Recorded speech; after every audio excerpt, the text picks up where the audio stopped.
On the occasion of International Yoga Day, our enthusiastic students of classes 5 and 6 came together to celebrate the spirit of health, harmony, and mindfulness.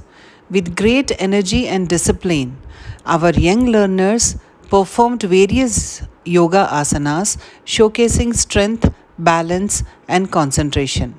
From stretching exercises to calming postures, each movement reflected their dedication to a healthy lifestyle. Yoga is not just an exercise but a way of life.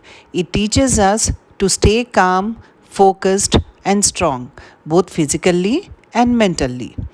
Through this beautiful session, our students learned the importance of daily yoga in building a healthier and happier future. Let us all take a step towards wellness by making yoga a part of our everyday routine. Happy Father International cannot go Yoga Day. office and he is very stressed out with his work. Have you ever noticed your parents? So to put them at some mental peace, if you encourage them to do yoga with you, definitely it will help them improve their health.